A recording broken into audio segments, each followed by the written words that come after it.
శుక్లాంబరధరం విష్ణుం శశివర్ణం చతుర్భుజం ప్రసన్నవదనం ధ్యాయేత్ సర్వవిఘ్నోపశాంతయేత్. గురుర్బ్రహ్మా గురుర్విష్ణుః గురుర్దేవో మహేశ్వరః గురుస్సాక్షాత్ పరబ్రహ్మ తస్మై శ్రీగురవే నమః.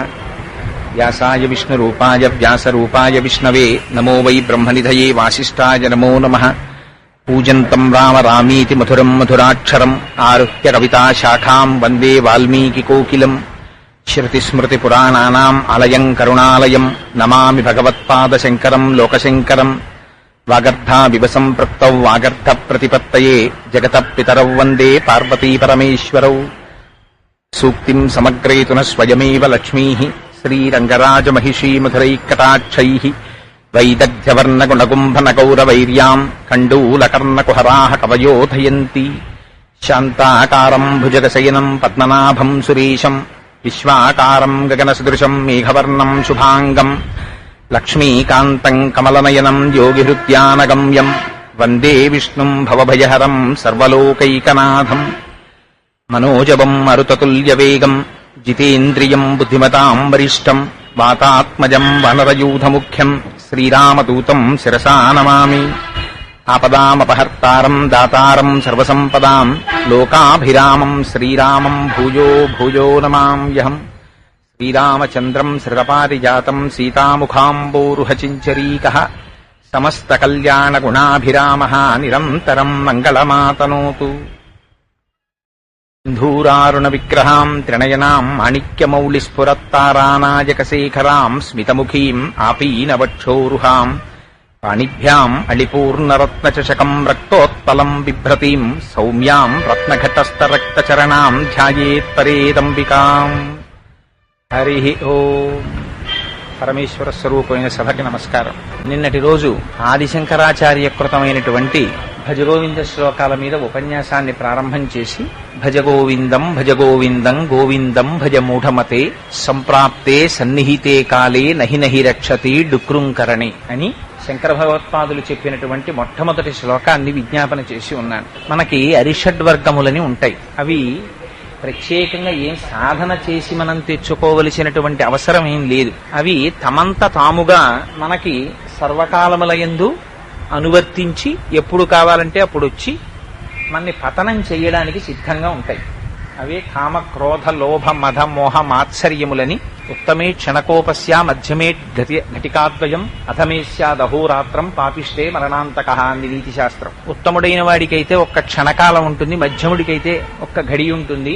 అధమేస్యాదహోరాత్రం, అధముడైన వాడికైతే ఒక రాత్రి ఒక పగలు, పాపిష్టి వాడికైతే చచ్చిపోయేంత వరకు ఆ కోపం ఉంటుంది. సరే, మనకొచ్చేటటువంటి కోపం సర్వకాలములయందు మనకి శత్రువై ఉంటుంది. ఎంతటి వారినైనా సరే ఒక్కసారి కోపం అనేది వచ్చిందా, ఆ కోపమునకు వశుడై పశువై చెయ్యకూడనటువంటి పనిచేసి తాను భ్రష్టుడై తనతో పాటుగా మిగిలిన వాళ్ళని కూడా భ్రష్టత్వానికి తీసుకెడతాడు.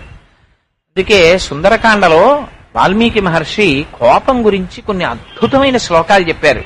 ధన్యాస్తే పురుషశ్రేష్ఠాః ఏ బుద్ధ్యా కోపమద్ధితం విరుంధంతి మహాత్మానో దీప్తమగ్ని వివాంభస. క్రుద్ధ పాపం న కుర్యాత్కః క్రుద్ధో హన్యాత్ గురూనపి క్రుద్ధ పరుషయా వాచ నరం సాధూ నధిక్షిపేత్.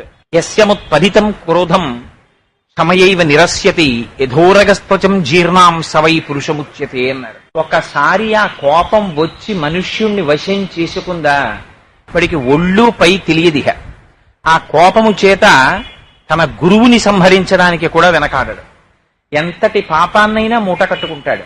కానీ ఎవరు ధన్యాత్ముడనిపించుకుంటాడంటే తనకి వచ్చినటువంటి కోపాన్ని తాను పరిశీలన చేసి ఎక్కడి నుంచి వచ్చింది ఈ కోపం, ఎందుకు నా మనస్సు ఇంత వికారమునకు లోనైంది, నా మనస్సుని ఇంతగా మార్చగలిగినటువంటి ఈ కోపము యొక్క స్వరూపమేమి అని విచారణ చేసి పాము తన కుబుసమును తాను విడిచిపెట్టినట్టు ఎవరు కోపమును విడిచిపెట్టి తన స్వస్థితి యందు తాను నిలబడతాడో అదిగో అటువంటి వాడు ధన్యాత్ముడు. మనకొచ్చేటటువంటి కోపం సర్వకాలములయందు భ్రష్టత్వాన్నే కల్పిస్తుంది. కానీ మహాత్ములకి వచ్చేటటువంటి కోపం అటువంటి కోపం కాదు. సౌందర్యలహరిలో శంకర భగవత్పాదులు అంటారు, కాముడంత గొప్పవాడు ఎందుకయ్యాడంటే కోరిక సామాన్యుల్ని పాడు చేస్తుంది.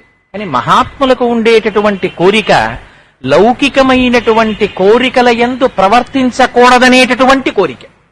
ఆ కోరిక ఉత్తమమైన కోరికయై మోక్ష పదమునందు నడిపిస్తుంది. అలా మనకొచ్చే కోపం లాంటి కోపం కాదు. శంకరులకు కలిగినటువంటి ఖేదం మహోత్కృష్టమైనటువంటి ఖేదం. ఆ బ్రాహ్మణుణ్ణి చూసి ఆయన లోపల కలిగినటువంటి పరివేదన ఎంత దూరం వెళ్ళిందంటే, గురుగీతలో ఆ గురువు యొక్క స్థితి గురించి ఒక మాట అంటారు. ఏకాకి నిస్పృహ శాంత చింతాసూయా వివర్జిత బాల్య భావేన యోభాతి బ్రహ్మజ్ఞానీ సముచ్యతే అంటారు.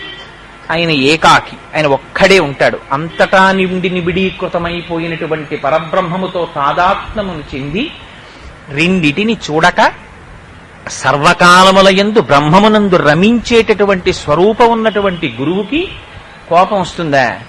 రాదు. పైగా గురువు యొక్క స్థితి నిత్యశాంతుడు. ఆయన ఎప్పుడూ ప్రశాంతమైనటువంటి స్థితిలో ఉంటాడు. అందున శంకరులు ఎటువంటి వారు? ఒక కాపాలికుడు వచ్చి, శంకరా మీ శిరస్సు కావాలన్నాడు. అంటే నా శిష్యులందరూ ఉండగా నా శిరస్సును నువ్వు తీసుకెడితే నా శిష్యులు అంగీకరించరు.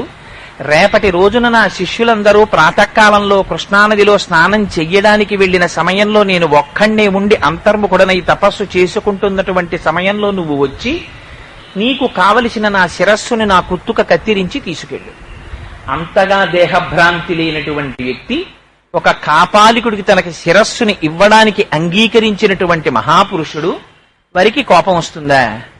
వారి కోపము లోకమును ఉద్ధరించడం కోసమని, అవతల వ్యక్తి పడుతున్నటువంటి జగత్తుతోటి తాదాత్మ స్థితిని గమనించినటువంటి వారై ఉద్ధరించడం కోసమని మహాపురుషుల యొక్క స్థితిని చూపిస్తారు. అది అందుకని ధారాళంగా నోటి వెంట 14 శ్లోకములు వచ్చాయి. రావడంలో కూడా గమ్మత్తు ఏంటంటే, మనం కోపగిస్తే అవతలవాడికి ఏ కారణం చేత అవతలవాడిలో ఉండేటటువంటి లోపమును మాత్రమే చూసి నిందిస్తాం కోపంలో తప్ప, అవతలవాడిలో ఉన్నటువంటి లోపమును సరిదిద్దుకోవడానికి కావలసిన సలహా మన కోపంలో ఎప్పుడూ చెప్పబడదు. ఎందుకంటే మనం ఆ సమయంలో కోపము చేత ఆవేశాన్ని పొంది ఉంటాం. కానీ శంకరుల కోపము లౌకికమైన కోపము కాదు. అందుచేతనే ప్రతి శ్లోకంలోనూ సమస్త జీవకోటిని బ్రాహ్మణునిలో అడ్డుపెట్టి జరుగుతున్న పొరపాటు ఎక్కడుంది, ఆ పొరపాటుని దిద్దుకోవడం ఎలా కూడా చూపించేస్తారు శంకరాచార్యుల వారు. అందుకే అటువంటి గురువు దొరకడం కూడా అదృష్టం. ఆ బ్రాహ్మణుడు చేసుకున్న అదృష్టం ఏమిటో కానీ ఇన్ని సంవత్సరములు వృధా అయిపోతే శంకరాచార్యుల వంటి మహాపురుషుల యొక్క వాక్కుకి పాత్రుడయ్యాడు. ఎందుకంటే తెలిసి తెలియని గురువులు ఎంతమంది గురువులు దొరికి ప్రయోజనం ఏమిటి? నేను గురువుల్ని నిందించాననో వారి స్థాయిని తక్కువ చేసి మాట్లాడాలని అనుకోకండి. రామకృష్ణ పరమహంస ఒక మాట చెప్తుండేవారు. పరమహంస పంచవటి అని ఒక కుటీరంలో ఉండేవారు. ఉంటూ రామకృష్ణ పరమహంస కుటీరం పక్క నుంచి వెళ్ళిపోతుంటే ఒక పెద్ద కప్ప ఒకటి పెద్ద చప్పుడు చేస్తూ అరుస్తోంది. విని పరమహంస అనుకున్నారు, చీకటి చీకటి పడుతోంది, ఇలాగే ఉంది అసుర సంఘ వేళ, బహుశः ఏదో పాము వచ్చి ఒక కప్పని పట్టుకుంది, అందుచేత మృత్యువుని పొందే ముందు ఆ కప్ప ఇలా రోదిస్తోంది అనుకుని వెళ్ళిపోయారు. ఒక 2 గంటల సమయం కుటీరంలో గడిపిన తరువాత పరమహంస మళ్ళీ అదే మార్గంలో తిరిగి వస్తున్నారు. ఇంకా ఆ కప్ప అదే స్థాయిలో ధ్వని చేస్తూనే ఉంది. చేస్తుంటే ఇంతసేపు కప్ప పాము నోట్లో పడ్డాక బ్రతకడానికి అవకాశం లేదు, పైగా ఇలా అరుస్తోంది ఏమిటి కప్ప అని అటుగా వెడుతున్న పరమహంస ఒకసారి ఆ లోపలికి తుంగి చూశారు. చూస్తే అక్కడే ఉన్నటువంటి పొదలలో, దాని దురదృష్టమేమో కానీ పెద్ద కప్పని ఒక నీటిపాము పట్టుకుంది. ఆ నీటిపాము ఆ కప్పని చంపలేదు, మింగలేదు, పోనీ అలాగని విడిచిపెట్టలేదు. ఆ కప్ప పాము నోటిలోకి పోలేదు, అలాగని బయటికి రాలేదు. తెలిసి తెలియని గురువు చేతిలో పడిన శిష్యుడి పని ఇలాగే ఉంటుందనుకున్నారు పరమహంస. ఎందుకనంటే అది త్రాచుపాము అనుకోండి, ఒక్క 3 కాట్లు వేసిందా, ఒక్క కాటు వేసిందా విరిగిపోతుంది, లోపల ఉన్నటువంటి మొత్తం జీవం పోయి మరణిస్తుంది. గురువు సరైన గురువు దొరికి ఒక్కసారి నోరు విప్పి మాట్లాడా, అప్పటి వరకు శరీరమునకు పట్టినటువంటి అహంకారం విరిగిపోతుంది, తనెవరో తెలుస్తుంది. తెలిసి తెలియని గురువు అయ్యాడా ప్రమాద స్థితిలోకి తీసుకెడతాడు, నీటిపాము పట్టుకున్న కప్పలాగే ఉంటుంది. అలా అటువంటి స్థితి కలిగిన వారు కారు శంకరులు. శంకరులు నోరి విప్పి మాట్లాడితే అజ్ఞానాన్ని తుడిచిపెట్టగలిగినటువంటి మహాపురుషుడు శంకర సాక్షాత్తుగా పరమశివుడు శంకరులయ్యొచ్చారు. జ్ఞానగంగాధరుడు చంద్రోద్భాసిత శేఖరే స్మరహరే గంగాధరే శంకరే సర్పైర్భూషిత కంఠకర్ణ వివరే నేత్రోద్ధ వైశ్వానరే దంతిత్వకృత సుందరాంబరధరే త్రైలోక్యసారే హరే మోక్షార్థం కురుచిత్త వృత్తిమమలాం అంతైస్తు కింకర్మభిః అంటారు. అటువంటి శంకరావతారం కనుక అటువంటి ప్రజ్ఞతో మాట్లాడగలిగారు. సరే, అందుచేత 2వ శ్లోకంలోకి వచ్చేసరికి శంకరులు అంటారు, ఆ వారికి కలిగినటువంటి ఖేదం ఎంత దూరం వెళ్ళిందంటే, నాకు జ్ఞాపకం ఉన్నంత వరకు ఇంచుమించు ఒక 7 శ్లోకముల వరకు శంకరులు మూఢా మూఢా మూఢా అనే మాట్లాడారు. దగ్గరగా 8వ శ్లోకం దగ్గరికి వచ్చిన తరువాత వారికి ఆ ఖేదం కొంత ఉపశమనాన్ని పొందింది. జగద్గురువుల స్థాయి అంటే అలా ఉంటుంది. వెంటనే వారు ఏ స్థాయిలో మాట్లాడారంటే, భ్రాతః తమ్ముడా, అన్న, సోదరుడా, ఆలోచించబోయ్, ఏమిటి పరిస్థితి, ఎంత దారుణంగా పాడైపోతున్నావు. కాతే కాంత కస్తే పుత్ర సంసారోయమతీవ విచిత్ర కస్యత్వం తత్పుతయాయాతః తత్వం చింతియ తదియ భ్రాతః అంటారు ఆ శ్లోకంలో. అందుకని ఇవాళ 2వ శ్లోకం దగ్గరికి వచ్చేటప్పటికి శంకరులు అంటారు, ఎక్కడుందండి ప్రపంచ సాహిత్యంలో ఎక్కడైనా మూఢా అని పిలిచి మాట్లాడితే దాన్ని సంగీతంలో పెట్టుకుని, సాహిత్యంలో పెట్టుకుని, ప్రవచనాల్లో పెట్టుకుని, ఉపన్యాసాల్లో పెట్టుకుని, పెద్దల చేత 10 మాటలు వల్లెవేయబడి దాన్ని ప్రవచనాలుగా చెప్పుకుని పుస్తకాలుగా రాసుకుని ప్రపంచ సాహిత్యంలో ఎక్కడైనా ఉందా? యూ ఫూల్ అని చెప్పినది ఎక్కడా లేదు. అది శంకరాచార్యుల వారికే చెల్లి. ఆయన అంటారు 2వ శ్లోకంలో, మూఢజహీహి ధనాగమ తృష్ణాం కురు సద్బుద్ధిం మనసి వితృష్ణాం ఎల్లభసే నిజ కర్మోపాత్తం విత్తంతేన వినోదయ చిత్తం. ఎంత గొప్ప శ్లోకం, చిన్న శ్లోకం. అందులో సమస్య చెప్తారు, సమాధానం చెప్తారు. మూఢ అని మళ్లీ పిలిచి ఆ బ్రాహ్మణుణ్ణి అంటారు, జహీహి ధనాగమ తృష్ణాం. ఆ స్థితిలో కూడా వారి నోటి వెంట వచ్చినటువంటి మాటలలో మీరు ఒక మాటని తీసి ఈ మాట బదులు ఈ మాట వేస్తే ఇంకా అందంగా ఉంటుంది కదండి అని మీరు చెప్పలేరు. అలాంటి మాటలు పడిపోతాయి.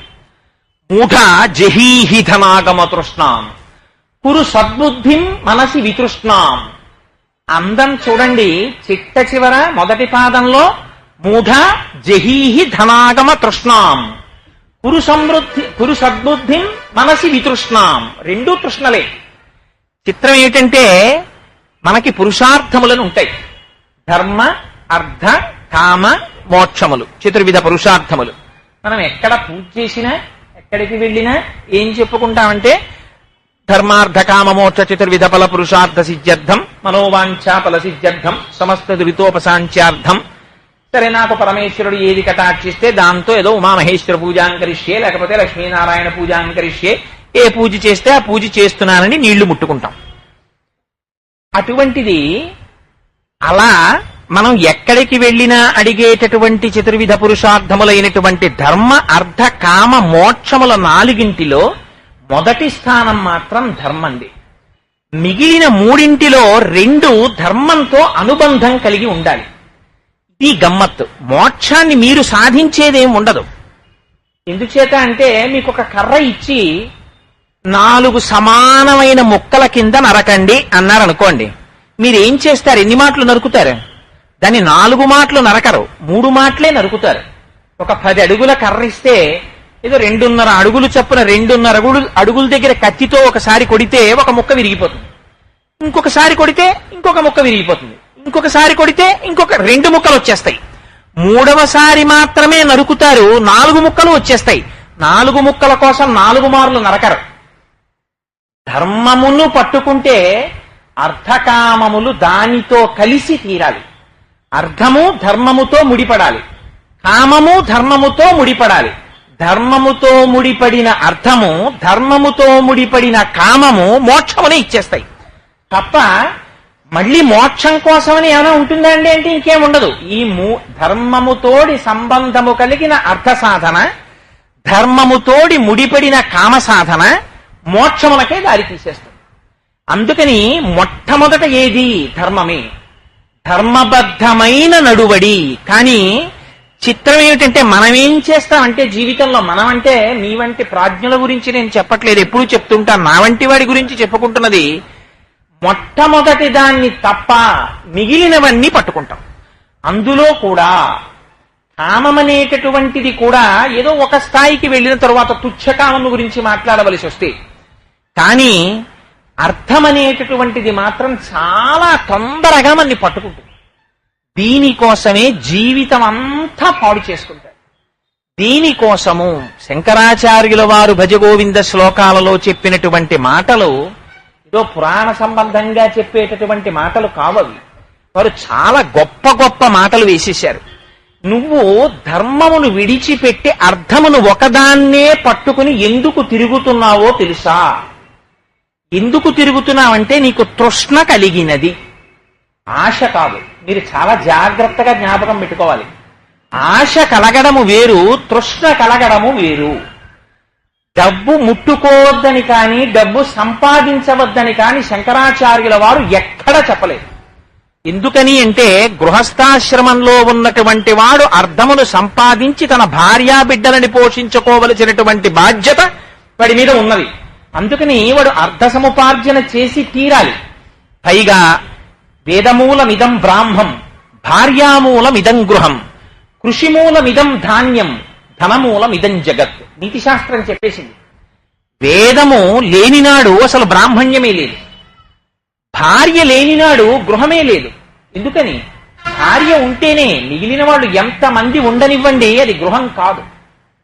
ఇంటికి వెళ్ళేటప్పటికీ భర్త మనసిరిగి తను తింటూ కూడా రెండో మాట పప్పాయనికి ఎంత కావాలో వేసెయ్యగలిగినటువంటి శక్తి భార్యకు ఒక్కదానికే ఉంటుంది.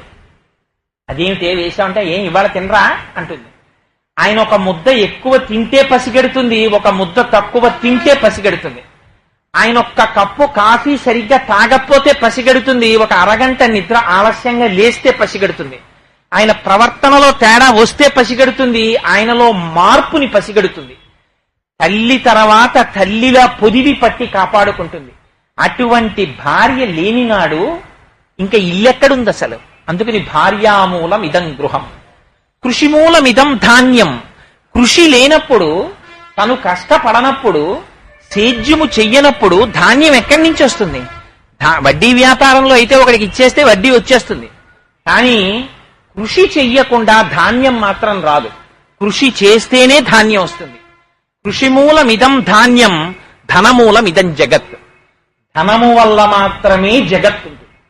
ఆ ధనము లేదా వాడు ఎందుకు పనికిరాడు. శాస్త్రము ఎక్కడైనా సరే అన్యాయంగా ఏం మాట్లాడదండి ఎప్పుడూను. సన్యాసి అయినటువంటి వాడికి డబ్బు మీద వ్యామోహం ఉండకూడదని చెప్పింది తప్ప, మీ అందరూ డబ్బులు వదిలేసేయండి, మీరందరూ డబ్బులు ముట్టుకోకండి, అలా శంకరాచార్యులు వారు ఎప్పుడూ మాట్లాడలేదు. నీతి శాస్త్రం కూడా ఎప్పుడూ అలా మాట్లాడలేదు. నీతి శాస్త్రం కూడా ఎంత ఖచ్చితంగా మాట్లాడిందంటే, నీకు ఒక వయస్సు వచ్చిన తరువాత నువ్వు డబ్బు సంపాదించకపోతే మాతా నిందతి నాభినందతి పిత, భ్రాతాన సంభాషతే, భృత్య కుప్యతి నానుగచ్చతి సుత, భార్యాపి నాలింగతే, అర్ధ ప్రార్థన శంకయా నకురుతే సల్లాపమాత్రం సుహృత్, తస్మాత్ నైతికమర్థమార్జన శృణు సఖే విత్తేన సర్వే వశాః అని చెప్పింది. అమ్మ ఎన్నడూ కొడుకుని నిందించదు.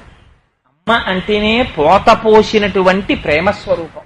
అటువంటి అమ్మ తండ్రి గారికి కొడుకు అందొచ్చి 4 రూపాయలు సంపాదించకపోతే నిందిస్తుంది. మాతా నిందతి నాభినందతి పిత. తండ్రి సంతోషంగా పిలిచి ప్రియమార కౌగిలించుకుని కొడుకు భుజం మీద చెయ్యేసి, శభాష్ నాన్న 4 రూపాయలు సంపాదిస్తున్నావురా అన్నట్ట. నాభినందతి పిత భ్రాత న సంభాషతే. తోడ పుట్టినవాడు చిన్నప్పటి నుంచి ఇద్దరు కలిసి ఆడుకుంటారు. అట్లాంటి అన్నదమ్ములు మాట్లాడతారు. వీడికి ఏం సంపాదన ఉంది కనుక అని చులకన చేసేస్తారట. అందుకని భ్రాత న సంభాషతే భృత్య కుప్యతి. సేవకుణ్ణి రే వీళ్ళ నీళ్ళు ఇలా పట్టరా అంటే, ఆ చెప్పారులేండి పెద్ద, ఓ రూపాయి ఇవ్వడం చేత కాదు కానీ జీతం అమ్మాయి గారు ఇస్తారు, మీరు ఏమి ఇస్తున్నారని 10 మాటలు పని చెప్తారు అంటాడు. నానుగచ్చతి సుత. తండ్రి ఇంటికి వచ్చేటప్పటికి కొడుకు గబగబా చెంబుతో నీళ్లు పట్టుకొచ్చి పంచె పైకి తీసి నాన్నగారి కాళ్ళు కడిగి తువ్వాలతో పాదాలు తొడవట్ట. అసలు అలా తుడిచేవాళ్ళు కడిగేవాళ్ళు ఇప్పుడు ఉన్నారా అని నాకు అనుమానం. ఎక్కడైనా ఉన్నారేమో నాకు తెలియదు కానీ నాను గచ్చతి సుత, అందుకని కొడుకు అలా ఎదుర్రాడు. కాంతాపినాలింగతే, భార్య ప్రియమార కౌగిలించుకోదు. రూపాయి సంపాదించడం చేత కాదు కానీ అంటుంది. అందుకని కాంతాపినాలింగతే. అందుచేత అన్నింటికన్నా దారుణం ఏమిటో తెలుసా? అర్ధ ప్రార్థన శంకయా నకురుతే సల్లాపమాత్రం సుహృత్. వీడు కనపడితే ఏమయ్యా బాగున్నావా అంటే ఎరా ఒక్క 100 రూపాయలు ఏం సర్దగలవా అంటాడేమోనని స్నేహితుడికి పని లేకపోయినా పక్క సందులోకి వెళ్ళిపోతాడు. ఎరా బాగున్నావా అని విష్ కూడా చెయ్యట, పలకరించట. అర్ధ ప్రార్థన శంకయా నకురుతే సల్లాపమాత్రం సుహృత్. ఇలా చెప్పానని ఎలా పడితే అలా డబ్బు సంపాదిస్తావేమో ఇక్కడ వేసేశారు చిట్ట చివరి పాదంలో. తస్మాత్ నైతికమర్థమార్జన శృణు సఖే, నీతి తప్పని సంపాదన సంపాదించు. విత్తేన సర్వే వశాహ, అలాంటి డబ్బు చేత నీకు సర్వము వశమవుతుంది అని నీతిశాస్త్రం చెప్పినప్పుడు సర్వశాస్త్ర పారంగతుడైనటువంటి శంకరులు గృహస్థాశ్రమంలో ఉన్న వాళ్ళని డబ్బు సంపాదించద్దు అని అంటారా? అనరు శంకరులు. కానీ శంకరులు దేని గురించి చెప్తున్నారో జాగ్రత్తగా అర్థం చేసుకోవాలి. ఆయన అంటారు మూఢజహీహి ధనాగమ తృష్ణాం. ఓ మూఢుడా తృష్ణ విడిచిపెట్టు. ఎంత గొప్ప మాట వేసేశారో చూడండి. తృష్ణ అంటే ఏమిటో తెలుసా అండి? కోరిక కాదు. కోరిక వేరు, తృష్ణ వేరు. నాకు కోరిక పుట్టిందనుకోండి సినిమాకి వెడదామని, పెళ్ళైన టికెట్లు దొరకలేదు, ఆత్మహత్య చేసుకోవలసినంత అవసరం ఏముండదు అందులో. లేకపోతే ఇంటికి వెళ్ళిపోయి సినిమా టికెట్లు దొరకలేదని చెప్పి ఇంట్లో ఉన్న వాళ్ళందరినీ పట్టుకుని ఏం బాధేయరు. లేకపోతే దానివల్ల చాలా మానసిక ఖేదం వచ్చేసి పడిపోరు. సినిమాకి టికెట్ దొరకకపోతే రేపు పెడదాం అంటాడు, అలా అలా తిరిగి ఇంటికి వస్తాడు, టికెట్లు దొరకలేదంటాడు. తృష్ణ అంటే ఏమిటో తెలుసా అండి? తన స్థితిని తాను మరిచిపోయి, తన కళ్ళు తనకి కనపడక, తన చెవులు తనకి వినపడక, తన దృష్టికి ఇంకొకటి కనపడక, కేవలం దానికోసమే తిరిగేటటువంటి పరిస్థితి వస్తే ఆనాడు ఒకటి గుర్తు పెట్టుకోండి, మీరు దేనికోసమని అంత వెంపర్లాడుతున్నారో దాని చేత మీరు చులకనైపోతారు. చులకనైపోయిన నాడు మీరు తృణమవుతారు. ఎవడు తృష్ణతో తిరిగాడో వాడు తృణమై తీరుతాడు.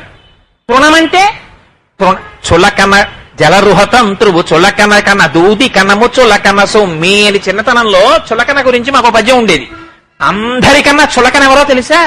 గడ్డిపరక చులకన, అంతకన్నా చులకన దూదిపించే చులకన, అంతకన్నా చులకన ఒకటి దగ్గరికి వెళ్ళి చెయ్యి చాపినవాడు చులకన.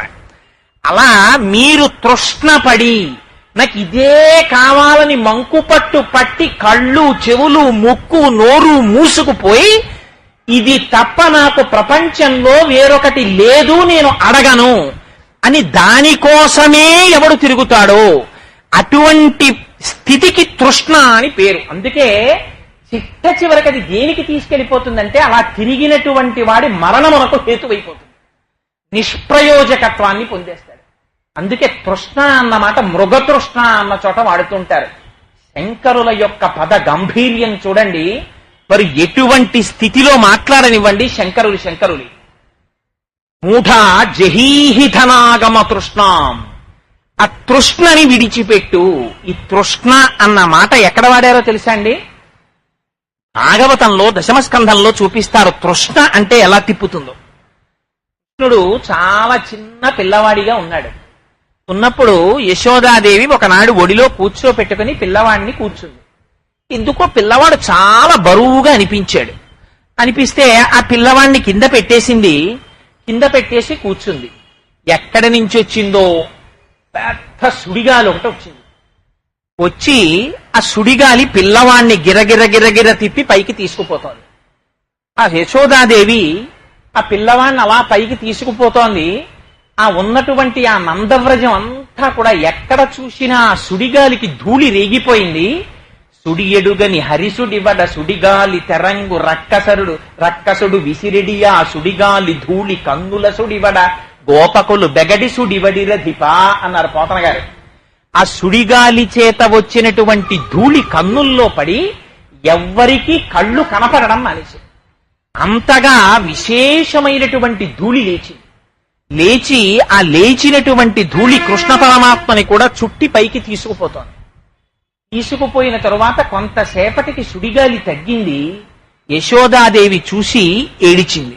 ఇక్కడ పెట్టి తనయుడిక్కడ నాడుచునుండె గాలి తానెక్కడ నుండి వచ్చే, శిశువెక్కడి మార్గము పట్టిపోయనేడెక్కడ చూతునంతు అసితేక్షణ గ్రేపు తెరంగు కిన్నయ్యై ప్రొక్కుచువాలు గోవు క్రియ భూస్థలివాలె దురంత చింతయ్యై అంటారు పోతన గారు. అయ్యో పిల్లాన్ని ఇక్కడ పెట్టాను, పిల్లాడు ఆడుకుంటున్నాడు, ఎక్కడి నుంచి వచ్చింది సుడిగాలి? వచ్చిన సుడిగాలి పిల్లవాణ్ణి గిరగిరా తిప్పి పైకి తీసుకుపోయింది. ఎక్కడ వెతుకుతానని ఆ యశోద ఇతర గోపకాంతలు గోపాల బాలురు అందరూ కలిసి పరిగెడుతూ వెతుకుతున్నారు. ఆ వచ్చినటువంటి వాడి పేరు తృణావర్తుడు. తృణము అంటే అన్నింటికన్నా తేలికైనటువంటి ఒక గడ్డి పరక. ఆవర్తుడు అంటే తిప్పగలిగినటువంటి సామర్థ్యం ఉన్నవాడు. ఆ సుడిగాలి రూపంలో వచ్చినటువంటి రాక్షసుడు గడ్డి పరకగా చేసి కృష్ణ పరమాత్మని చుట్టు తిప్పి పైకి తీసుకుపోయాడు. తీసుకుపోతే అక్కడ నుంచి కిందకి విడిచిపెడితే ఆ పిల్లవాడు మరణిస్తాడు అని చెప్పి రాక్షసుడు ఒక్కడు వచ్చాడు ఆ తృణావర్తుడి రూపంలో.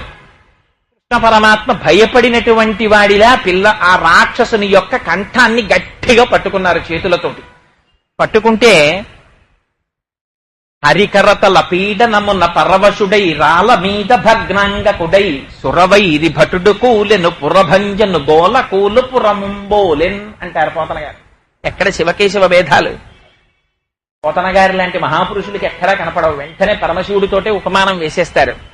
సుడియరుగని హరిసుడివడ సుడిగాలి తెరంగు రక్కసరు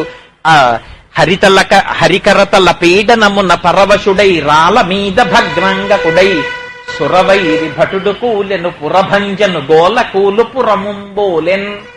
పురవైరి ఆనాడు త్రిపురాసురులను దగ్ధము చేయడం కోసమని పరమశివుడు చేతిలో బాణాన్ని పట్టుకుని భూమండలాన్నంతటినీ రథంగా చేసుకుని నిలబడి బాణాన్ని ప్రయోగించిన నాడు త్రిపురములు నేలరాలిపోయినట్టుగా శ్రీ మహావిష్ణువైనటువంటి ఆ కృష్ణ పరమాత్మ యొక్క చేతుల చేత పీడింపబడిన కంఠము కలిగినటువంటి తృణావర్తుడనేటటువంటి రాక్షసుడు ఆకాశం మించి కింద పడి శరీరమంతా భగ్నమై ముక్కలై కింద పడిపోయాడు.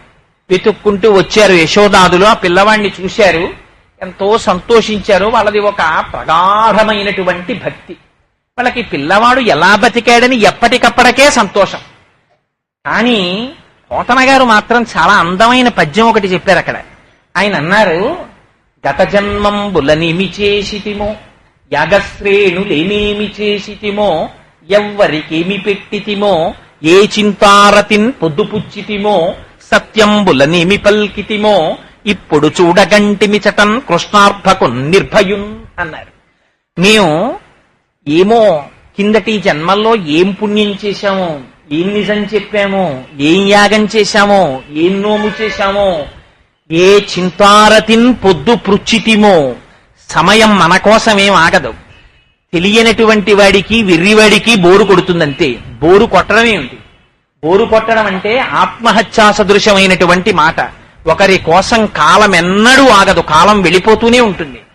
కాలము నడిచి వెళ్ళిపోతుంటే మృత్యువు కూడా దగ్గరికి వచ్చేస్తుంటుంది. దగ్గరికి వచ్చేసే లోపల దీపం ఉండగా ఇల్లు చక్కపెట్టుకో. పరమేశ్వరుని యందు నీ మనస్సు ప్రవర్తించేటట్టుగా చూసుకోవలసినటువంటి బాధ్యత నీది తప్ప నీకిచ్చిన కాలాన్ని వేరొకరు వచ్చి సద్వినియోగం చేయడం ఉండదు. ఎవరికి వారే సద్వినియోగం చేసుకోవాలి. ఏ చింతారతిన్ పొద్దుపుచ్చితిమో, ఏది ఆలోచిస్తూ మీరు జీవితాన్ని గడిపారన్నది కూడా భగవానుడు ఇక్కడే కూర్చుని అన్ని వేళలా చూస్తూనే ఉంటాడు. ఇప్పుడు చూడగంటిమిచటన్ కృష్ణార్భకున్ నిర్భయున్. అదిగో ఆ పుణ్యం ఏదో మిగిలి ఉంటుంది. ఇప్పుడు చూశాం, అర్భకుడైనటువంటి కృష్ణుడు భూమి మీద పడి కూడా మరణించకుండా దక్కాడంటే ఆ పుణ్యం యొక్క విశేషం నాకు రక్షింపజేసింది. అయితే ఇందులో ఉన్నటువంటి ప్రధానమైన విషయం, ఈ తృణావర్తుడనేటటువంటి రాక్షసుడు సుడిగాలి రూపంలో వచ్చి తిప్పడం అంటే ఎవరు అర్థమునందు విశేషమైనటువంటి తృష్ణని పొంది ఉంటారో, అర్థమునందు ప్రయోజనము చేత భగవానుణ్ణి దింపేసుకుంటాడో, భగవంతుడితోటి సంబంధాన్ని విడిచిపెట్టుకొని సర్వకాలములయందు అర్ధార్జనమునందు మాత్రమే మనస్సు లగ్నము చేసి ఉంటాడో రెండూ దరిద్రములే. ఒకడు కావలసినంత ఐశ్వర్యముండి వేల పట్టున అన్నం తినలేనివాడు దరిద్రుడే, తిందామంటే అన్నం లేనివాడు దరిద్రుడే. వాడికి ఉంది, కావలసినంత ఉంది, ఏం ప్రయోజనం? వాడికి వేల పట్టున తిందామంటే ఒక్క క్షణం ఖాళీ ఉండదు, ఎప్పుడూ డబ్బు కోసం తిరుగుడే. తేనెటీగ చూడండి, లేచింది మొదలు తిరుగుతూనే ఉంటుంది. ఎంత కష్టపడి తిరుగుతుందంటే తేనెటీగ జీవితం చూస్తే మనకి చాలా ఆశ్చర్యంగా ఉంటుంది. దిక్కుమాలిన తేనెటీగ ఇంత ఉంటుంది, ఎక్కడికో పోతుంది, ఆ పువ్వుల మీద వాలుతుంది, ఆ లోపల ఉండే మకరందాన్ని చాలా జాగ్రత్తగా పైకి తీస్తుంది. ఎవరు పువ్వులో మకరందం తాగగలిగిన వాడు? దాన్ని తీస్తుంది, మైనంతో గదులు కడుతుంది. ఆ గదుల్లోకి తెచ్చి మళ్ళీ పోనా తేనె తనేమన్నా తాగుతుందా, సంతోషిస్తుందా? తెచ్చా మైనపు గదుల్లో తేనె పోస్తుంది, జాగ్రత్తగా దాన్నంతటినీ కూడా మళ్ళీ ఆ మైనంతో మూస్తుంది. తేనె పట్లు ఇలా ఉంటాయి, చుక్క తేనె కిందకి కారిపోకుండా జాగ్రత్తగా పెడుతుంది. ఎవరైనా అటువైపుకి వచ్చారంటే వెంటపడి తరిమి కుట్టి చంపేస్తుంది. అంత పగపడుతుంది, ఇన్ని చేస్తుంది. ఇంత కూడపెట్టిన తరువాత తేనె బాగా పెట్టిందిరా పట్టులో అని చూసిన వాడోడు ఉంటాడు. వాడేం చేస్తాడు? బాగా పచ్చి విచ్చి కర్రలు 4 తెచ్చి ఆ కింద కిరసనాయిలు పోసి వెలిగించి వాడు వెళ్ళిపోతాడు. ఈ అగ్నిహోత్రపు వేడికి తేనెటీగలన్నీ పోతాయి. వాడొచ్చి ఆ పట్టు దింపుకుని పిండుకుని అందులో ఉన్న తేనె సీసాలో పోసుకుని వాడు తాగుతాడు. తల్లి గర్భము నుండి ధనము తాడెవ్వడు వెళ్ళిపోయడినాడు వెంటరాదు, లక్షాధికారైన లవణమన్నమె కాని మెరుగు బంగారంబు మింగబోడు, విత్తమార్జన చేసి విర్రవీగుటె కాని కూడపెట్టిన సొమ్ము కుడువలేడు, పొందుగా మరుగైన భూమి లోపల పెట్టి దాన ధర్మము లేక దాచి దాచి తుదకు దొంగల కిత్తురో దొరలకౌను, తేనె జుంటీగలీయవా తెరువరులకు, భూషణ వికాస శ్రీధర్మ పురనివాస, దుష్ట సంహార నరసింహ దురిత దూరా అని ఏడ్చాడు నృసింహ శతక కర్త. స్వామి, ఇంత కష్టపడి సంపాదిస్తున్నాం, ఆఖరికి ఆ కోర్కెలు తృణాన్ని తిప్పినట్టు తిప్పేస్తున్నాయి. గిర్ర గిర్ర గిర్ర గిర్ర తిప్పితే కోరిక ప్రయత్నం, కోరిక ప్రయత్నం. ఇవాళ బ్లాక్ అండ్ వైట్ టీవీ తెస్తాడు, రేపు కలర్ టీవీ కోసం. ప్రపంచంలో ఆశ్చర్యమైంది ఏమిటో తెలుసా అండి? ఎంత ఐశ్వర్యం ఉండనివ్వండి, నాకింత ఐశ్వర్యం ఉందని కావలసినటువంటి పరిమితి కన్నా 1 గజం ఎక్కువ బట్ట పెట్టి వస్త్రాన్ని కుట్టించుకోడు. నాకు పట్టుబట్ట చాలా ఎక్కువగా ఉందండి అని చెప్పి ఇంత పెద్ద డబ్బాలాల్చి కుట్టించుకుంటానా? కొలతలు తీసుకుని అబ్బాయి మిగిలిపోతే ఆ గుడ్డ ఇచ్చేవయ్యా అంటాను, పట్టుకుపోతాను. డబ్బులు ఎక్కువ ఉన్నాయి జేబులో అని పెద్ద సైజు చెప్పులు కొనుక్కుంటానా? కొనుక్కోను. ఎంత మధుర పదార్థం నాకు ఇష్టమైంది నా భార్య చేసినా కడుపు నిండిపోయిన తర్వాత తినగలనా? తినలేను. కానీ డబ్బు దగ్గరకు వచ్చేటప్పటికి మాత్రం ఎంత తాపత్రయం, ఎంత తృష్ణో. సమస్త పిపీలికాది పర్యంతంలో ఏ ప్రాణి అయినా నాకు చూపించండి, తను తినడానికి మాత్రమే ప్రకృతిని వాడుతుంది. తన బిడ్డలు తమంత తాము సంపాదించుకుని తినడం నేర్చుకునేంత వరకు మాత్రమే కావలసినటువంటి శిక్షణనిస్తుంది. ఒకసారి తను తినడము నేర్చుకున్న తరువాత ఆ ప్రాణిని తల్లిదండ్రులు పోషించవు. నా మనవల కోసమని చెప్పి పక్షి తెచ్చి ఎప్పుడూ దాచదు. దిక్కుమాలిన అలవాటు ఉన్నది ఎవరికైనా ఉంటే ప్రపంచంలో అలవాటు తేనెటీగకి, ఎలకకి, మళ్ళీ అదిగో మనకే ఉంటాయి ఈ అలవాట్లు. ఎలకొకటి, దానికి అక్కర్లేంది లేదు ప్రపంచంలో. ఆఖరికి పాలతో అభిషేకం చేసిన నాగేంద్రుడు దానికి ఎందుకు పనికొస్తాడో తెలియదు, ఎత్తుకుపోయి కలుగులో పెట్టుకుంటుంది. మళ్ళీ అలా తెచ్చేది తేనెటీగ ఒకటి తీసుకొస్తుంది, పట్టుపురుగు ఒకటి తీసుకొస్తుంది. ఇవన్నీ భయంకరమైన మరణాలే. అందుకే మీరు చూడండి, దాచిన ప్రతి ప్రాణి దారుణమైన మరణంలో పోతాయి. రామకృష్ణ పరమహంస పట్టుపురుగు జీవితం గురించి చెప్తుంటారు. తన నోటి నుంచి వచ్చినటువంటి పట్టుని దారంగా మారుస్తూ ఉంటుంది. మార్చి తన ఒంటి చుట్టూ కట్టుకుంటుంది. కట్టుకుని ఆ పట్టుకాయలో పడుకుంటుంది. దాని ఒంట్లోంచి పట్టు దారం వచ్చేంత వరకు మల్బరీ ఆకులు పెట్టి పెట్టి పెట్టి పెట్టి పోషిస్తాడు. ఒకడు చూస్తుంటాడు. యవత్విత్తోపర్జన సక్త స్తవన్నిజ పరివారో రక్త. వాడు మల్బరీ ఆకులు, ఉప్పాలు, జీడిపప్పులు, ఇడ్లీలు, 3 పచ్చళ్ళు పెడతాడు. ఒకనాడు అది మల్బరీ ఆకులు తినడం మానేస్తుంది. ప్రశాంతంగా పడుకుంటుంది. సంపాదించగలిగిన నాళ్లు సంపాదించింది, ఇవ్వగలిగినంత పట్టుదారం ఇచ్చేసింది. తన ఒంటికి చుట్టుకుని పడుకుంటుంది. 3 అంతస్తుల మేడ కట్టుకుని ఏసీ రూమ్ లో పడుకున్న వాళ్లే. వీడెప్పుడు పోతే with drawal power cheque book చేతిలోకి వస్తాయా చూసేవాడు వేరొకడు ఉంటాడు. ఇంటి దొంగలవు తనయులనొల్లా కల్లరి బొమ్మయవు కాయంబులొల్లా అద్దె కొంపలబోలు ఆ లోకమొల్లా ఎందుకీ భోగంబులెందుకీ మురుపు ముందు చావుండంగా బుర్యంగమగునే అంటారు మానస పూజలో. వెంట వచ్చేస్తాయా ఇవన్నీ? కింవానేన ధనేన వాజికరిభి ప్రాప్తేన రాజ్యేన కింవా మిత్ర పశుభిర్దేహేన గేహేన కిం జ్ఞాతైతక్షణభంగురం సపతిరోత్యాద్యం మనోదూరత స్వాత్మార్థం గురువాక్యతో భజ భజ శ్రీ పార్వతీ వల్లభం అంటారు శంకర భగవత్పాదులు. వెనక వచ్చేటటువంటిది ఏదీ రాదు. ఎలా వచ్చాడో అలా వెళ్ళిపోయి అన్నవికారంగా పెరిగిపోయినటువంటి శరీరాన్ని తీసుకెళ్లి కట్టెల్లో కొడుకు కూడా కాల్చేసి ఇంకా ఒంటి కంటి పెట్టుకుపోయిన వ్యానవాయువుని విడదీసి మా నాన్న వదలడు, శిథిలమైపోయిన ఇంటి మీద ఇంకా ఆస్తి హక్కు పెట్టుకున్నట్టు దీన్ని వెంటబడి తిరుగుతున్నాడు అని విడిపించేసి అంచేష్టి సంస్కారం చేసి కొడుకు కూడా వెళ్ళిపోతాడు. వెళ్ళిపోతే ఆనాడు దిక్కు లేక ఆకాశంలో నిలబడి ఏమిటి తన వెంట వచ్చేది? జోలె తగిలించుకుని తను చేసిన పుణ్యం ఏదైనా ఉంటే అదొక్కటే పట్టుకు తిరుగుతాడు. ₹1,00,000 ఇస్తే ₹6 గోదానం చేస్తాడు తప్ప నిజంగా పిఠాపురం సంతరించి ఆవును తెస్తాడు వాడు. కొడుకు గోదానం కూడా చేయడు. నీ పుణ్యం ఏమైనా ఉంటే నువ్వు చేసుకోరా, ఇది శంకరాచార్యుల వారి బాధ. ఎంతకని తిరుగుతావురా డబ్బు కోసం? ఎంత డబ్బు సంపాదించేస్తే నాకు తృప్తి చెప్పు? ఇంత డబ్బు సంపాదించేసిన తరువాత నాకు తృప్తి ఉండదే? మొట్టమొదట సైట్ కొనుక్కుంటే చాలు. సైట్ కొనుక్కున్న తర్వాత అది మంచి సెంటర్లో ఉండాలి. సెంటర్లో ఉన్న తర్వాత అందులో చాలా మంచి సౌకర్యాలతో ఇల్లు కట్టుకోవాలి. ఇల్లు కట్టుకున్న తర్వాత ఫస్ట్ ఫ్లోర్ వేయాలి. ఫస్ట్ ఫ్లోర్ లోకి అద్దెకున్న వాళ్ళు మంచి వాళ్ళు రావాలి. ఊళ్ళో అందరికన్నా 2,000 అద్దెక్కి ఇవ్వాలి. మళ్ళీ అది బ్యాంకులో వేసుకోవాలి.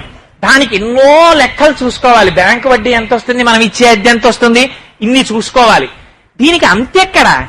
ఎంత ఇంత అన్నము తింటే వీడికి తృప్తి ఉంది శాస్త్రంలో.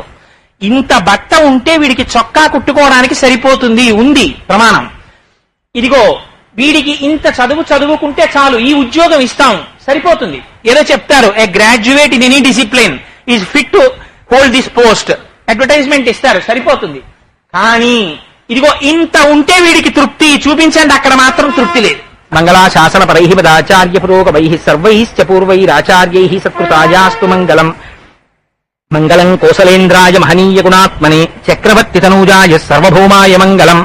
ఉమాకాంతాయ కాంతాయ కామితార్థప్రదాయిని శ్రీగిరీశాయ దేవాయ మలినాథాయ మంగళం. కరచరణ కృతం వా కర్మ వాక్కాయజం వా శ్రవణనైనజం వా మానసం వాపరాధం విహితం వా సర్వమేత్తక్షమస్వ. శివ శివ కరుణాబ్ధే శ్రీ మహాదేవ శంభో. సర్వం శ్రీ ఉమామహేశ్వర పరబ్రహ్మార్పణమస్తు. స్వస్తి.